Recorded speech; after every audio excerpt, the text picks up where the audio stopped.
Boa noite a todos os irmãos. Sejamos todos bem-vindos na nossa casa de oração. Pedimos a Jesus que nos auxilie e nos acompanhe através dos seus trabalhadores que estão aqui conosco, para entendermos um pouco mais sobre o seu Evangelho que iremos estudar na noite de hoje. Então, para a nossa harmonização, vamos começar com a mensagem do livro de Lorival Lopes, Sabedoria Todo Dia, para o dia 11 de junho, que nos diz o seguinte. É 11 de junho. Eu tinha pulado um mês para frente. Aqui. Tenha consideração por todos. Faz bem ao seu coração a consideração que você dispensa a uma pessoa. Evite o mau juízo. Para tudo o que diz respeito a terceiros, use palavras de elogio ou faça silêncio. Se tiver mesmo que reprovar a conduta dos outros, amenize os ataques. O tamanho da censura, pensando no que faria se estivesse no lugar deles. Desejar o bem para o próximo é atrair esse bem para si mesmo. Pois quando você pensa no bem alheio, esse bem já entra no seu próprio coração. O lado bom que você vê nos outros é também o seu lado bom. Tudo a ver com o Evangelho que nós estudamos, com as mensagens de Jesus, com o Consolador prometido em relação a não julgarmos, né? A desejar o bem, querer o bem. Se fala aqui, né? Se eu não tenho nada para dizer, se eu estou pensando em criticar, então eu silencio. Melhor coisa, fica quietinho, né? Deixa o irmão passar pela dificuldade que ele está passando, pelos problemas que cada um de nós, né, todos nós temos. Não existe irmão que esteja aqui na Terra que não tenha as suas dificuldades e os seus problemas, né? E sempre desejar o bem, pensar o bem e fazer o bem. Isso é que Jesus nos ensinou, né, nas suas mensagens que ele veio trazer para nós. Não fazer o mau juízo, que é uma tendência terrível que nós temos, né? Do julgamento sem ter conhecimento nenhum, e mesmo conhecendo, nós não temos o direito do julgamento, né? Esse julgamento não cabe a nós. Nós muito pouco conseguimos resolver as nossas dificuldades e as pedras que nós temos no nosso caminho. Aí eu não preciso pegar essas pedras que eu tenho no nosso caminho e ficar tirando no meu irmão, né? Deixa as pedras ali para mim tentar passar por ela, né? Que é o que nós vamos levar daqui, né? Que o Espiritismo fala para nós, né? É essa colheita que nós estamos fazendo para depois, né? Esse plantio para depois termos a colheita, né? Que vai ser perguntado para nós. Como é que foi o nosso comportamento aqui em relação ao meu próximo? O que eu fiz pelo meu irmão? Eu fiz discriminação, né? Na questão de achar que ele é diferente e o julguei o tempo todo. Não aceitei como ele é, com as diferenças que ele tem. Então, que possamos, né, pela mensagem que Jesus trouxe para nós e que o Espiritismo deixa tão claro, né, com essa verdade, né, da luz da mensagem de Jesus, que tudo o que ele trouxe é somente para o nosso benefício, que a gente não julgue. Vamos julgar menos, vamos pensar mal menos, né? Vamos ser melhores, porque é a lei de ação e reação que a gente sabe, né? Então, não jogue maldade, porque ela vai fazer a volta e vem que é um tiro. A gente sabe disso, né? Então, por questão de inteligência, possamos ser bons cada vez mais para o nosso próximo e para nós mesmos.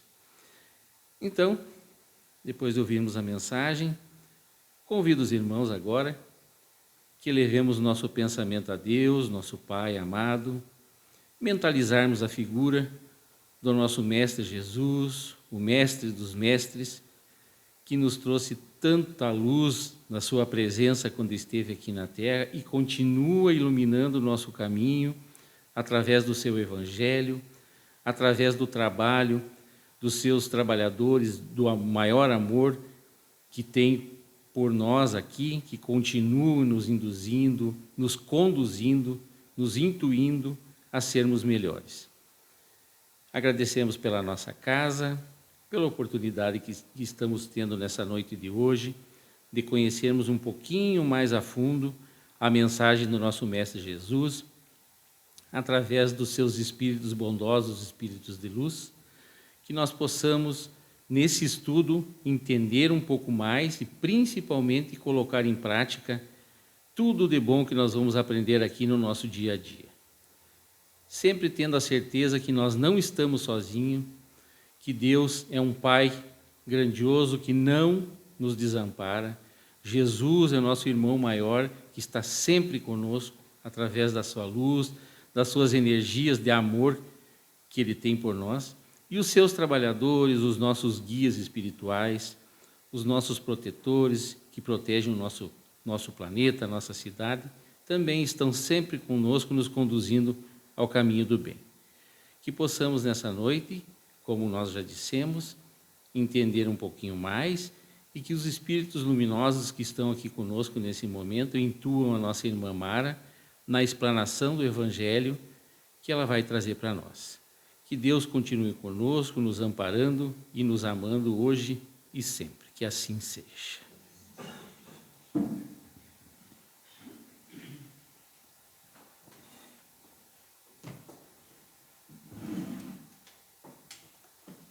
Uma boa noite a todos os irmãos aqui presentes, os nossos irmãos encarnados e desencarnados, que todos possam se sentir acolhidos, com muita proteção e muito amparo.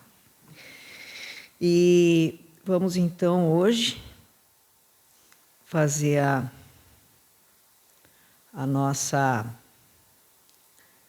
nosso estudo, né? De mais um tema do nosso Evangelho, no capítulo 16, a continuação do capítulo 16. Hoje é o capítulo 4, 9 e 10. Nós vamos falar hoje sobre Jesus na casa de Zaqueu. Acho que eu vou pegar, né? O microfone vai ficar melhor. Então, o Evangelho de hoje, capítulo 16, não se pode servir a Deus e a Mamon, sabendo que quando se fala em Mamon, não é uma pessoa, não é seria a riqueza, né? Então, Deus, até nesse exemplo do Zaqueu aqui, a gente vai entender um pouco melhor até o nome, né, desse capítulo 16, que é não se pode servir a Deus e a Mamon. Então, nós vamos ver o item 4, que fala Jesus na casa de Zaqueu, e na complementação, na instrução dos espíritos, os itens 9 e 10, que falam sobre a verdadeira propriedade.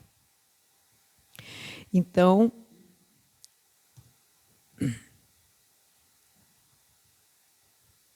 começando então, Jesus na casa de Zaqueu, item 4.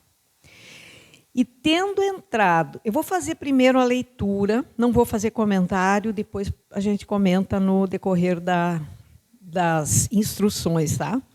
Então, e tendo entrado em Jericó, Jesus atravessava a cidade.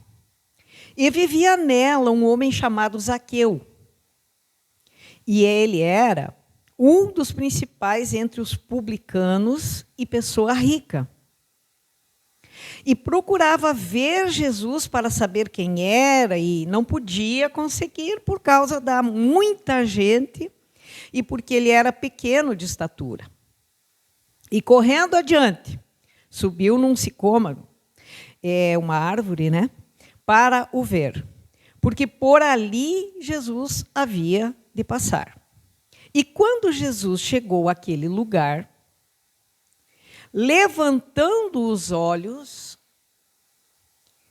ali o viu. E lhe disse: Zaqueu, desce depressa, porque importa que eu fique hoje em tua casa. E desceu ele, o Zaqueu, né, a toda pressa e recebeu-o em sua casa, prazeroso.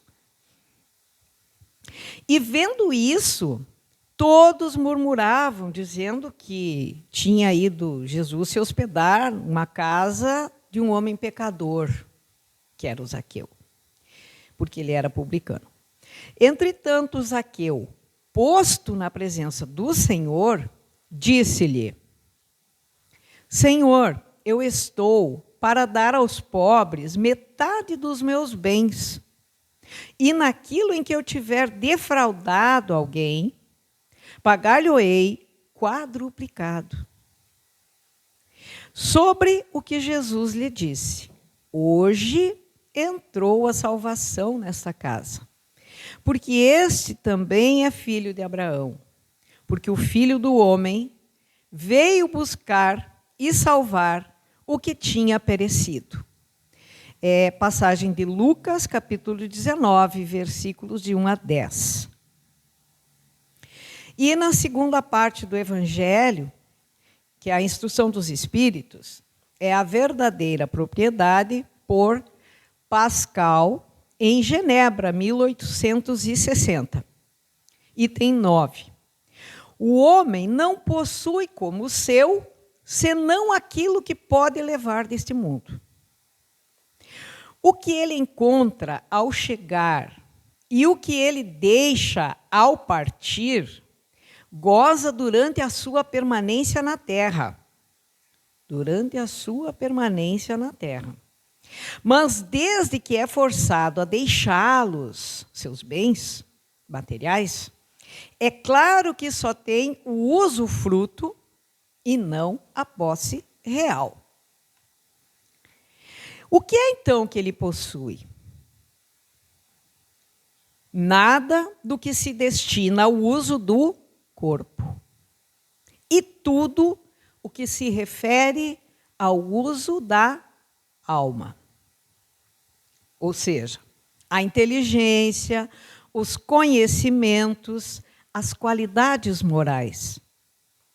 Eis o que ele traz e leva consigo, o que ninguém tem o poder de tirar-lhe. E o que ainda mais lhe servirá no outro mundo do que neste. Dele depende estar mais rico ao partir do que ao chegar nesse mundo. Porque a sua posição futura depende do que ele houver adquirido no bem. Quando um homem parte para um país longínquo, arruma sua bagagem com objetos de uso nesse país e não se carrega de coisas que não lhe seriam úteis, que lhe seriam inúteis. Fazei, pois, o mesmo em relação à vida futura, aprovisionando-vos de tudo que nela vos poderá servir. Ao viajante que chega a uma estalagem, se ele pode pagar, é dado um bom alojamento. Ao que pode menos, é dado um pior. E ao que nada tem, é deixado ao relento. Assim acontece com o homem quando chega ao mundo dos espíritos. Sua posição depende das suas posses, com uma diferença, de que não pode pagar em ouro, como aqui na terra. Se lhe perguntará quanto tinhas na terra, que posição ocupavas, eras príncipe ou operário? Mas lhe será perguntado, o que trazes?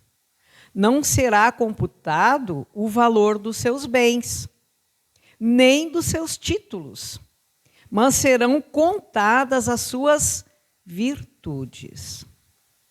E nesse cálculo, o operário talvez seja considerado mais rico do que o príncipe. Em vão alegará o homem que antes de partir pagou em ouro a sua entrada no céu. Como antigamente vendiam cadeirinha no céu, né? Aí a pessoa comprava a cadeirinha, achava que estava com o lugarzinho garantido lá, né? Pois terá como resposta: as posições daqui não são compradas. Não com dinheiro, com ouro, né? Mas ganhas pela prática do bem. Aí eu volto no capítulo anterior, capítulo 15, que diz: fora da caridade não há salvação. Então, o bem é a caridade. Com o dinheiro podes comprar terras, casas, palácios, mas aqui só valem as qualidades do coração. És rico dessas qualidades? Então, sejas bem-vindo. E teu é o primeiro lugar onde todas as venturas te esperam. És pobre? Vai para o último, onde serás tratado na razão das vossas posses. E aí tem a mensagem no item 10, que é a mensagem de M, mas não é Mara, tá? Espírito Protetor, Bruxelas, 1861, que nos diz: os bens da terra pertencem a Deus, que os dispensa de acordo com a sua vontade, com a vontade dele. O homem é apenas seu usufrutuário, o administrador, mais ou menos íntegro e inteligente. Pelo menos é o que deve ser, né? Pertencem tão pouco ao homem como propriedade individual que Deus frequentemente frustra todas as suas previsões, fazendo a fortuna escapar daqueles mesmos que julgam possuí-la com os melhores títulos. Direis talvez que isso se compreende em relação à fortuna hereditária, mas não aquela que o homem adquiriu pelo seu trabalho. Não há dúvida que, se há uma fortuna legítima, é a que foi adquirida honestamente. Porque uma propriedade só é legitimamente adquirida quando, para conquistá-la, não se prejudicou ninguém. Pedir-se a conta de 1 centavo mal adquirido em prejuízo de alguém. Mas por que um homem conquistou por si mesmo a sua fortuna, terá alguma vantagem ao morrer? Não são frequentemente inúteis os cuidados que ele toma para transmiti-la aos seus descendentes? Pois se Deus não quiser que estes a recebam, nada prevalecerá sobre a sua vontade. Poderá ele usar e abusar da sua fortuna impunemente durante a vida, sem ter de prestar contas? Não. Pois ao lhe permitir adquiri-la, Deus pode ter querido recompensar, durante esta vida, os seus esforços, a sua coragem, a sua perseverança. Mas se ele somente a empregou para a satisfação dos seus sentidos e do seu orgulho, se ela se tornou para ele uma causa de queda, melhor seria não a ter possuído.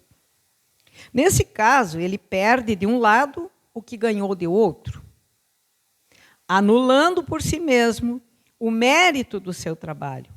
E quando deixar a terra, Deus lhe dirá que já recebeu sua recompensa. Então, agora a gente vai... Ora, vamos lá.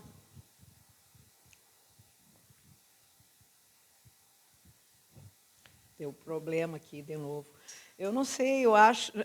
Eu já nem faço, nem trago o meu notebook, porque ele já está com um problema, né? Não se acerta muito bem com o Data Show. Vamos ver, vamos tentar, né? Mas vai dar certo. Se não der, a gente vai conversando aqui, no fim das contas, tudo se resolve.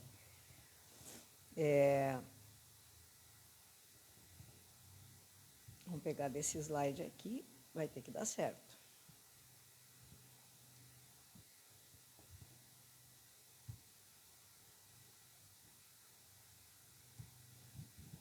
Tá. Então, Jesus na casa de Zaqueu é o primeiro ponto que a gente começou, e é o que a gente vai ver. Então, Jesus na casa de Zaqueu é uma passagem, essa primeira parte aqui, de Lucas, capítulo 19, versículo de 1 a 5, que diz o seguinte, bem como a gente começou a leitura, eu só vou repetir para a gente poder entender. E, tendo entrado em Jericó, atravessava Jesus a cidade. E vivia nela um homem chamado Zaqueu, e era ele um dos principais entre os publicanos e pessoa rica. Vejam como salienta bem nessa passagem que o Zaqueu era um publicano. O publicano é aquele cara que cobra os impostos das pessoas. Então, ele não era uma pessoa benquista, porque naquela época os publicanos, os cobradores de impostos, eles se ajeitavam de alguma forma para receber a mais do que a pessoa devia pagar. Acho que deu para entender. Bom, então aqui ele procurava ver Jesus, para saber quem era Jesus, e não o podia conseguir, porque ele era baixinho, né? Por causa da multidão, então, também, ele era pequeno de estatura. Aí, e correndo adiante, subiu em um sicômoro para o ver, para ver Jesus, e porque ali Jesus ia passar, então ele na árvore ia ter mais facilidade para ver Jesus, que de repente Jesus ia ver ele também. E agora a passagem de Lucas, a continuação do capítulo 19, versículo de 5 a 10, segue dizendo assim: E quando Jesus chegou àquele lugar, passando embaixo da árvore, levantou os olhos e enxergou Zaqueu. E lhe disse: Zaqueu, desce depressa, porque importa que eu hoje fique na tua casa. E Zaqueu desceu, feliz da vida, né, depressa, e recebeu Jesus com muito prazer na casa dele. E vendo toda essa situação ali, né, todos murmuravam. Por quê? Porque Zaqueu era um publicano, era um cobrador de impostos, as pessoas não gostavam dele, sabiam que ele era de má vida, no caso, né? Ele era um homem e que tinha ido hospedar-se em casa de um homem pecador. Jesus ia se hospedar na casa de um homem pecador. Então, o pessoal ficou indignado. Como assim? Já julgando, né? Ali, como nós, no início que o Glênio leu para nós ali, que a gente não deve julgar as pessoas, né? Só que a situação aqui, claro, que as pessoas iriam murmurar, uma porque elas não gostavam de Zaqueu e outra porque realmente Zaqueu não era uma pessoa muito honesta, né? Era um homem pecador, então todo mundo se indignou. Como que Jesus vai na casa de um pecador, né? E ficar hospedado na casa de um pecador? Então todo mundo ficou meio indignado ali nessa situação. Entretanto, Zaqueu, posto na presença do Senhor, lhe disse: Senhor, eu estou para dar aos pobres metade dos meus bens, e naquilo em que eu tiver defraudado alguém, pagar-lhe-ei quadruplicado. Quer dizer, Jesus sentiu, né, porque Jesus já tinha toda essa visão, né, que ele já sentia, antes das coisas acontecerem, ele já tinha essa projeção na mente dele, e ele sentiu que Zaqueu estava na árvore, tanto que ele olhou para cima, viu Zaqueu, e, ao mesmo tempo, ele sentiu que Zaqueu estava arrependido dos erros que havia cometido e queria se melhorar, né? Então, era a forma que ele encontrou para poder chegar até Jesus e se colocar como pecador que estava arrependido. Então, pagaram-lhe o quadruplicado daqueles que ele tinha logrado, né? Sobre o que Jesus lhe disse: hoje entrou a salvação nesta casa. Por quê? Porque uma pessoa se arrependeu dos erros cometidos. Porque este também é filho de Abraão. Porque o Filho do Homem veio buscar e salvar o que tinha perecido. Então, foi uma amostra, um exemplo, né, essa passagem, de que todos nós já tivemos encarnações anteriores em que nós erramos, em que nós cometemos, sabe que tipo de crime que a gente pode ter cometido, né? E sabe lá o que a gente pode ter feito nessa vida, até crucificar Jesus vai saber, né?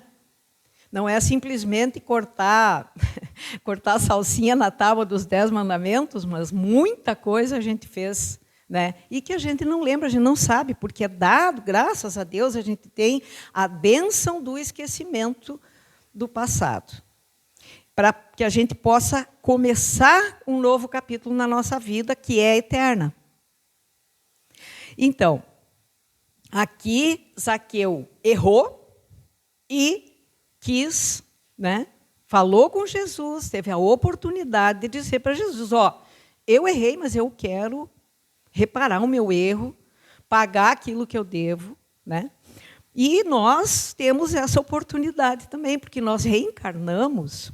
Então, tudo aquilo que a gente fez em outras encarnações, hoje a gente está aqui para reparar isso.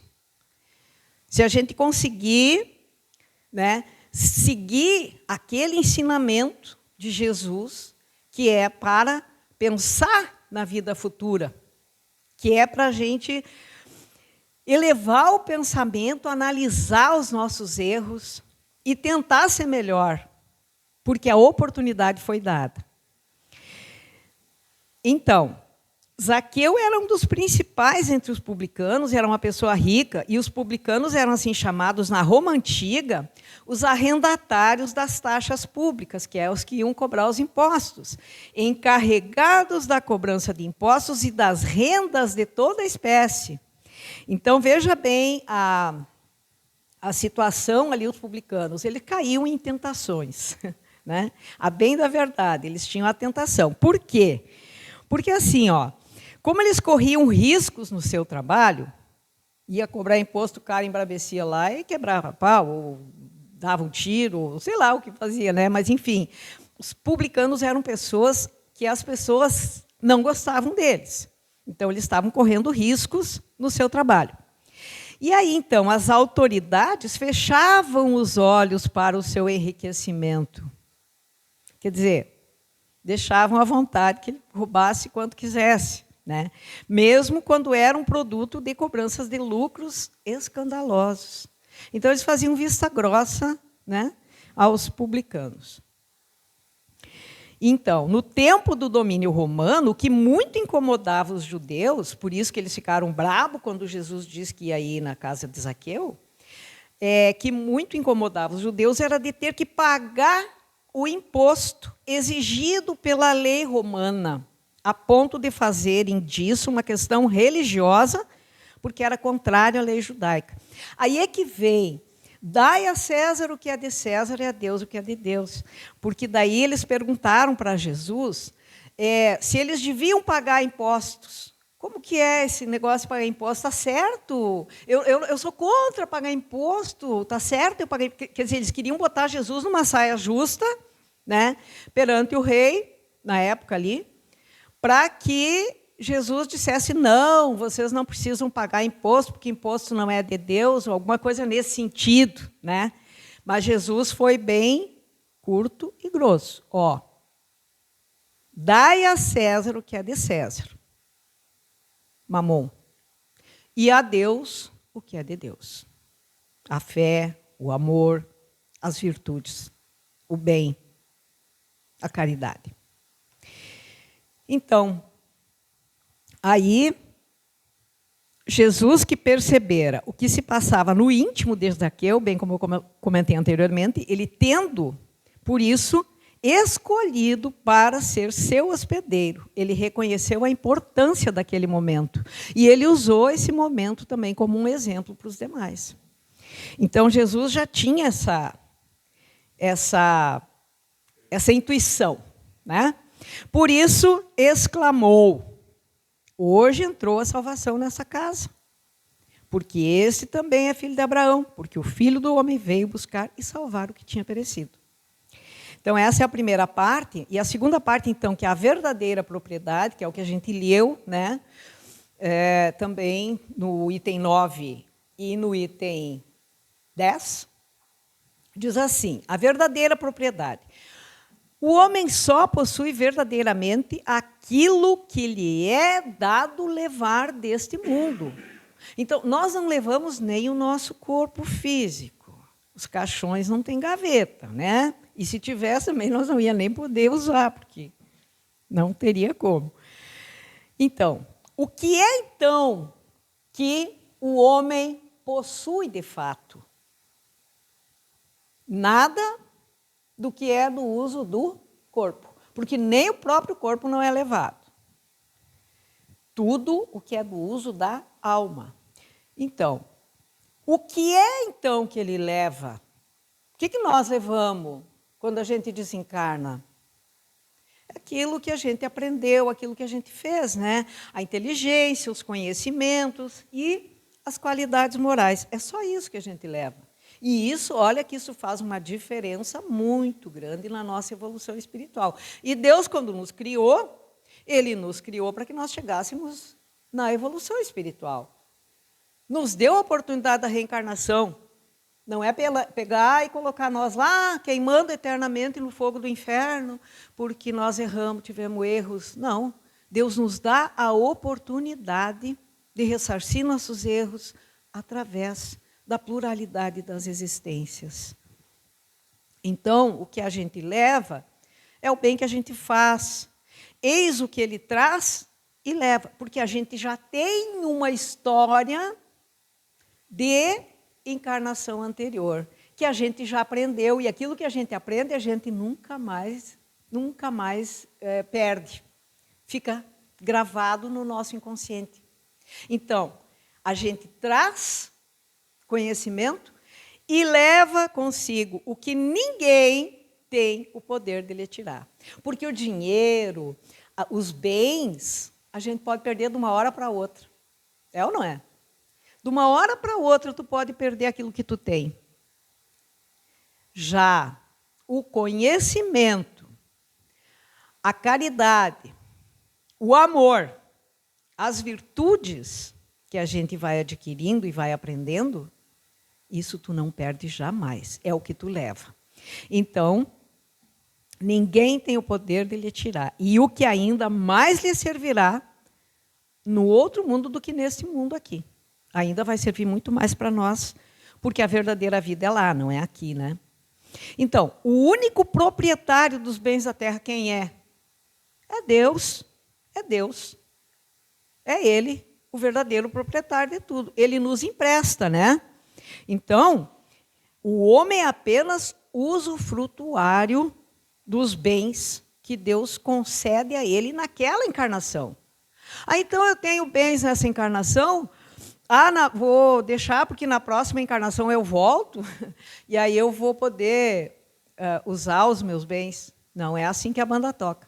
Eu posso vir numa encarnação abastada, né? Ter uma vida bem tranquila, uma riqueza, e na outra eu vim miserável. Porque nós precisamos passar por todas as provas. Precisamos passar a prova da riqueza, a prova do poder, a prova da miséria, né? Tudo nós precisamos ter como experiência para a nossa evolução.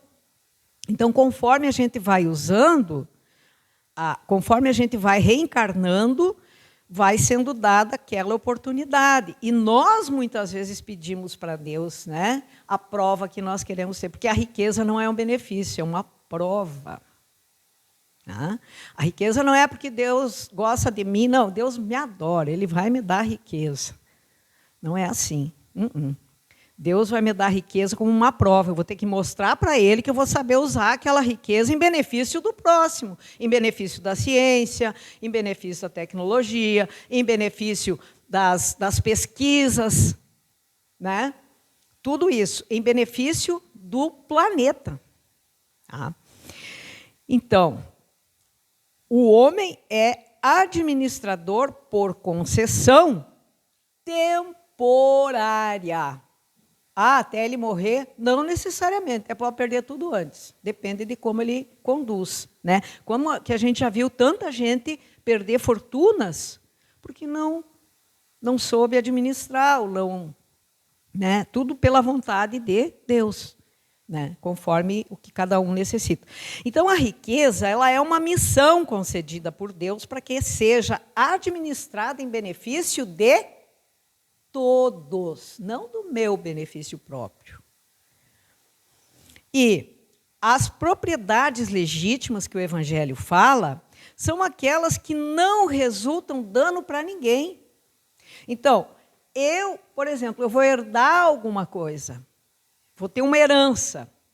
Essa herança, ela só vai ser uma propriedade legítima se, para eu conquistar essa herança, para a pessoa que me passou essa herança, não ter cometido dano, crime, nada, para conseguir aquilo que a pessoa conseguiu. Então, é muita responsabilidade, né? A propriedade legítima são só aquelas que não resultam dano para ninguém, que são conseguidas com honestidade. E a questão 711 do Livro dos Espíritos, ela traz uma pergunta que o Kardec fez, que diz assim, olha que interessante, o uso dos bens da terra é um direito para todos os homens? O uso dos bens da terra é um direito para todos os homens? E os espíritos respondem para o Kardec assim, ó, esse direito é uma consequência da necessidade de viver, que ela vem em várias encarnações, né? Deus não pode ter imposto um dever sem haver dado os meios de o satisfazer. Então, se eu tenho os bens, eu vou ter uma oportunidade de ter, desde que eu saiba usar. É como a história dos talentos. Na história dos talentos, na parábola dos talentos, Deus concedeu 5 talentos para o homem que ia viajar, deixou 5 talentos para uma pessoa, aquela pessoa soube administrar, transformou aqueles 5 em 10. O outro recebeu 2, transformou em 4, também dobrou, né? E teve um, né, que meio deitado, meio descansado, não quis levar muito a sério. O que aconteceu? Enterrou o talento. Pronto, eu vou enterrar isso aqui para não me incomodar, né? Então, ele simplesmente enterrou.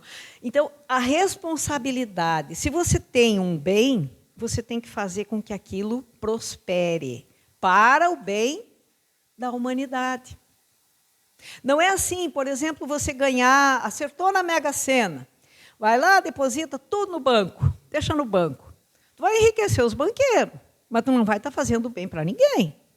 Porque você não vai estar gerando emprego, você não vai estar usando aquele capital para produzir coisas que sejam necessárias para melhorar a vida das pessoas. Então, é muito simples. Acertou, vou guardar o dinheiro. Vou botar o dinheiro no banco para render juros, vou viver de juros. Muita gente diz isso. Mas é que, na real, a gente que é espírita, né, a gente já pensa um pouco mais longe. Não, a coisa não é assim, porque a gente tem o Livro dos Espíritos, a gente tem o Evangelho para poder seguir o que Jesus deixou para nós, o ensinamento dele. E aí, por que então Deus concede a riqueza aos que não a colocarão a serviço do bem?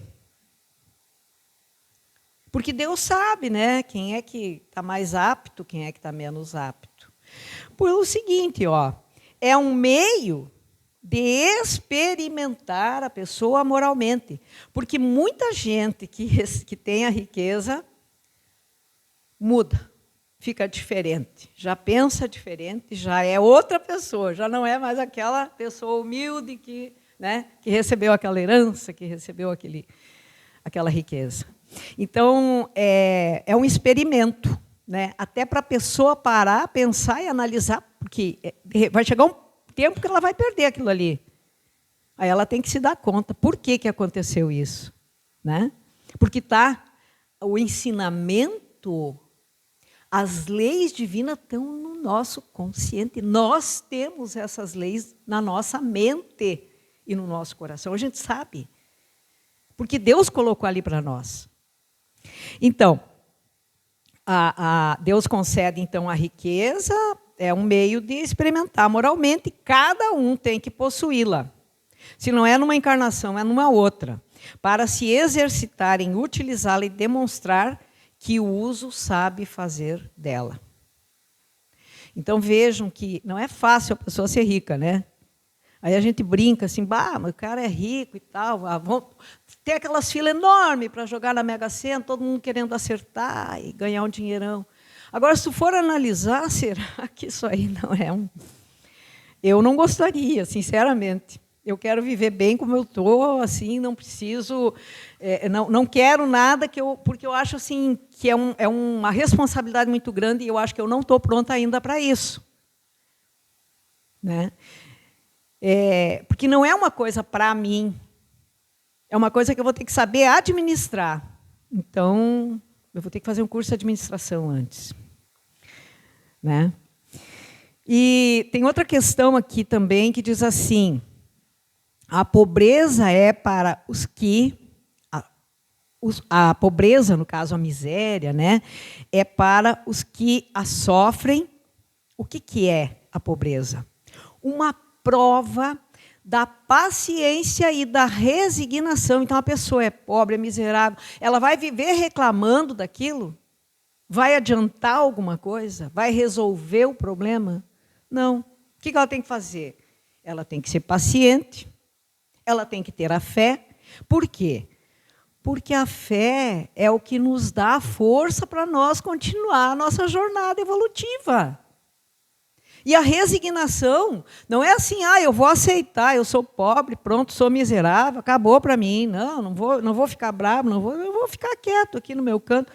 Não, eu vou trabalhar, eu vou tentar mudar essa situação, vou tentar resolver esse problema.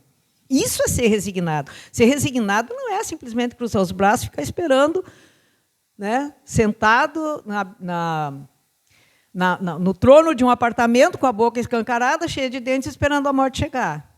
Né? Não é assim. Então, e já a riqueza é para os outros o quê? A prova da caridade e da abnegação. Eu saber usar em benefício de todos. E aí, então, a riqueza como uma propriedade. A questão 814, o Kardec pergunta assim: por que Deus concedeu a uns a riqueza e o poder e a outros a miséria? Está no capítulo 9 do Livro dos Espíritos, e os Espíritos respondem isso aqui. Olha só como é interessante. Porque não é Deus que diz, não, tu vais ser rico agora e tal, porque eu quero. Não, a pessoa muitas vezes pede a prova. Pede. Tá? Então, para experimentá-los de modos diferentes, para uns, ele dá a pobreza e para outros a riqueza, conforme em cada tempo, em cada encarnação. Né? Então, para experimentá-los de modos diferentes, e além disso, como sabeis, essas provas, elas foram escolhidas pelos próprios espíritos, que nelas, entretanto, sucumbem com frequência. Porque, assim, quando o cara está lá, no plano espiritual, ele não está num mundo material. Tudo é mais fácil, tudo é mais tranquilo. Né? Já aqui, nós vivemos num mundo material. Nós temos que trabalhar, nós temos que nos alimentar, nós temos que nos vestir, nós temos que... Né? É toda essa coisa material que a gente vive, e a gente precisa disso para a gente evoluir. Porque lá a gente não evolui, lá a gente aprende, a gente trabalha, a gente estuda, a gente adquire conhecimentos, só que, quando a gente vem para cá, a gente vem com a bênção do esquecimento.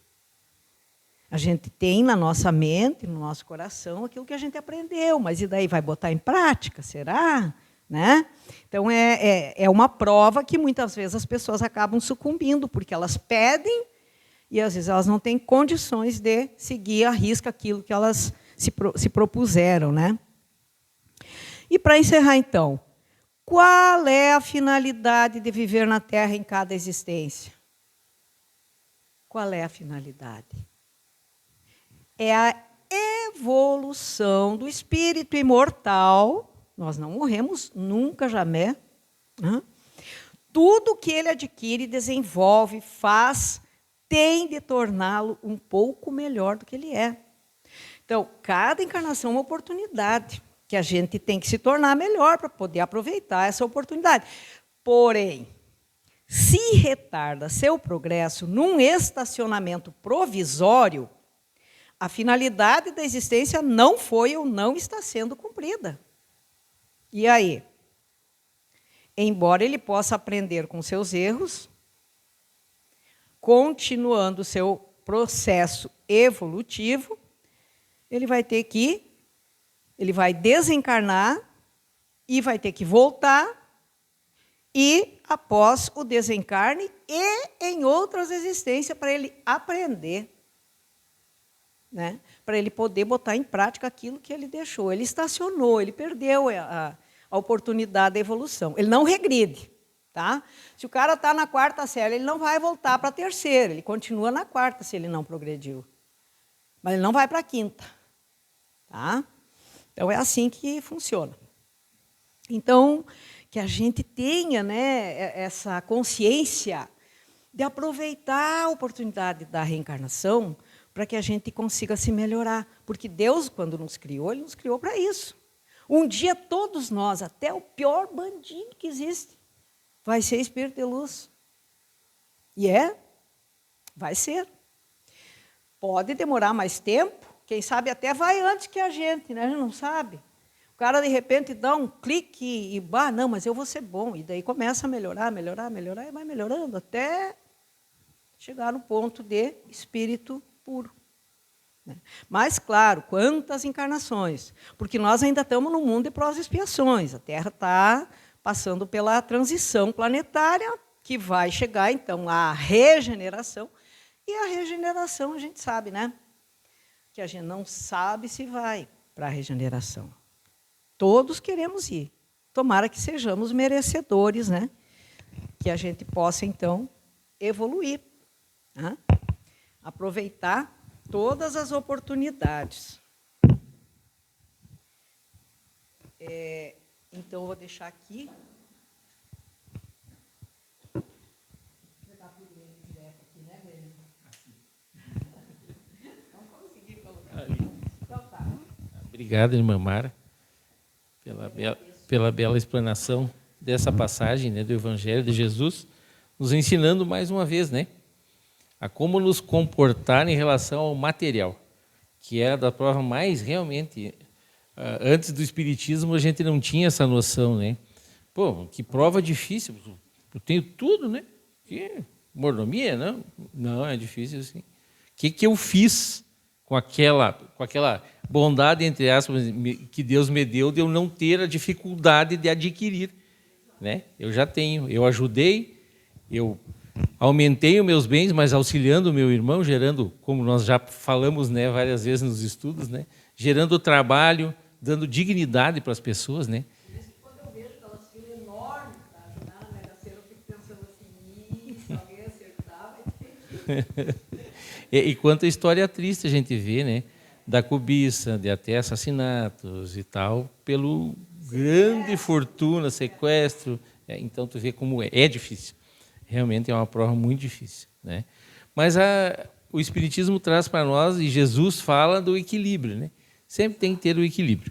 O bom uso daquilo, né? Que você, pelo Espiritismo nós sabemos, né? Que a cada reencarnação nós não podemos, nós viemos diferentes, né? Em posições diferentes dentro da sociedade.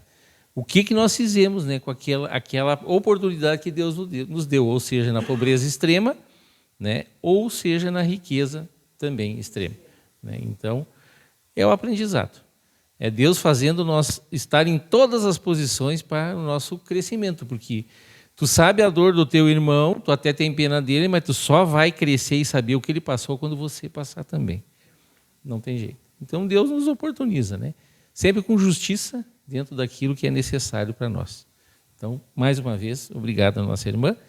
E a bênção do Evangelho, né, traduzida pelo Espiritismo, realmente é uma luz para nós que nos ensina a vida inteira, que nós possamos botar em prática.